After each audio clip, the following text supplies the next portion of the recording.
Bathrooms and camper vans. They don't go together very well. We all want to have a full bath and a shower, but we don't really have room for it. Some of the Class B RVs have a giant bathroom shower kind of thing going on in the middle of the van. Some of them put it in the back of the van. So they both have their drawbacks. Big bathroom in the back, you lose access to the back doors completely. Big bathroom in the center of the van, well, that's the center of the van. First of all, you're losing a whole lot of footprint there. And then no matter if you've got company, if you're not alone in the van, you're pretty much sitting in the middle of everything. So here's some of my ideas about bathrooms and camper vans. First of all, a small sink on the wall. You gotta wash your hands. This sink is just big enough. We can use it to wash coffee cups and leftover dishes as well. Cabinet mounts right on the wall, so it's not really taking a whole lot of floor space. Water jugs. A water tank underneath is great, but even if you're just using this, if you're not drinking it, but you're just using this water for washing dishes and brushing your teeth, I really can't recommend a tank underneath. It's just, stuff grows in there. Maybe I'm just easily grossed out. I like a tank I can see into, and also a small tank. Well, we run about a week on the road before going through this 5.5 or 6 gallon, whatever this jug is here. And we can refill it at pretty much any grocery store by sticking some coins in a vending machine out front. Or worst case scenario, we can exchange the bottle or just grab a new bottle. You can see how the bottom of the cabinet here has been cut out to accommodate this jug. I can tip it and slide it out of there and go refill it, bring it back and tip it up in. And I don't need to strap it down because once that back door closes, it can't come out of there. It's not going to fall down. The cabinet is screwed to the wall good and tight, so that's not coming off. Drain runs straight down and out the bottom of the van, way back here behind the wheel wells, so I can back up to a curb and just let my dishwashing or hand washing water fall right on the ground. There's also a funnel here, if you gentlemen know what that's about.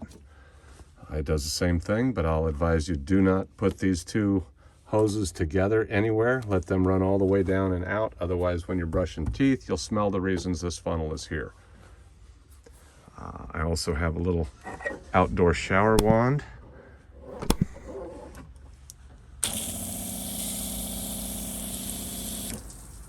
Works well right here.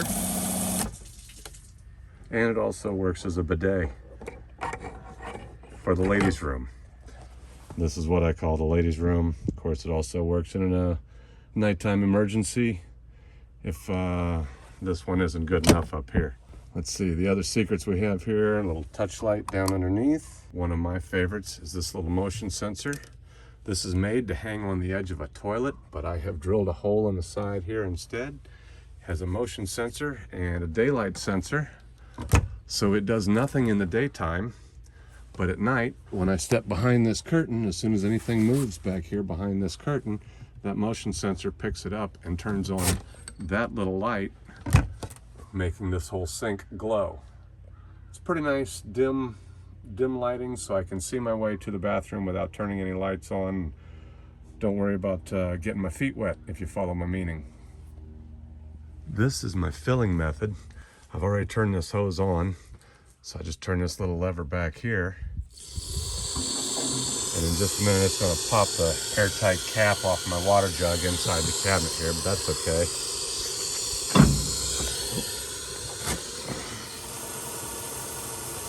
Now, when I've got enough water in it to suit me,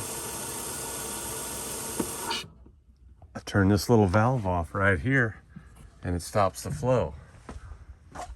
I go over here to where my garden hose is connected, turn it off, and open this other valve. Lets all the pressure off the hose.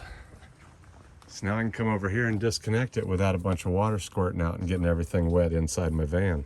This is a 2-tap faucet, meaning hot and cold. And if you have one like that, please plumb them both together. You don't want to just cap off your hot line and let water stagnate in there.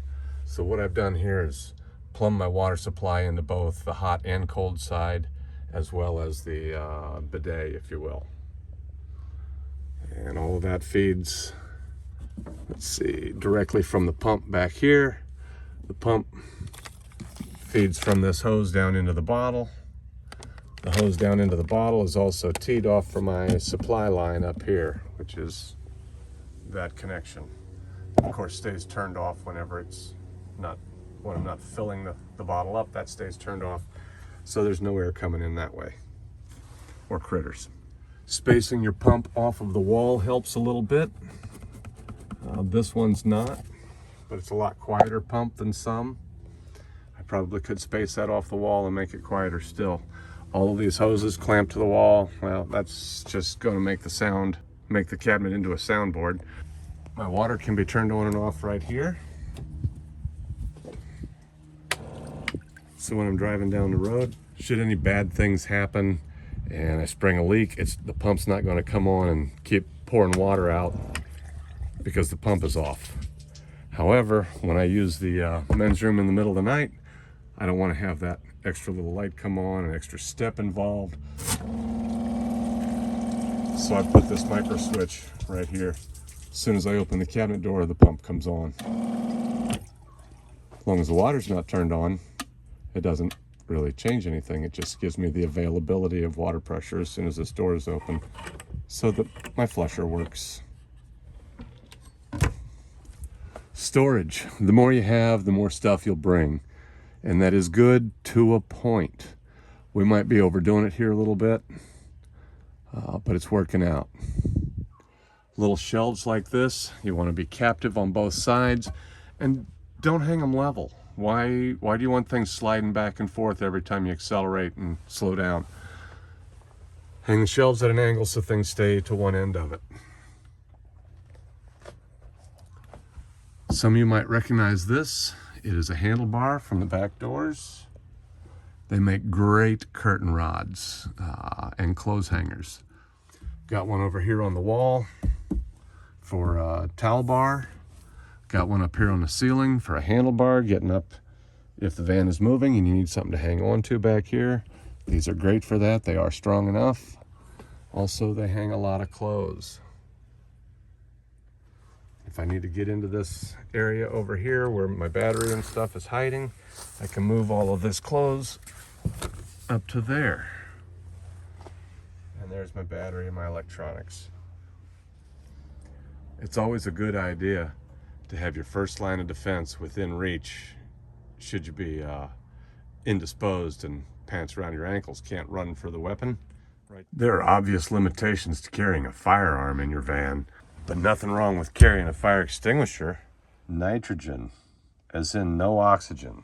So they won't be breathing, and while they're struggling for that breath, use this red bottle to just well the tar out of them. Find us on Facebook for more free advice and tips. Follow the profile Florida Van Man the page, and join the discussion group, Florida Van Man the group. If you find our advice and videos helpful, please be a part of making it all happen.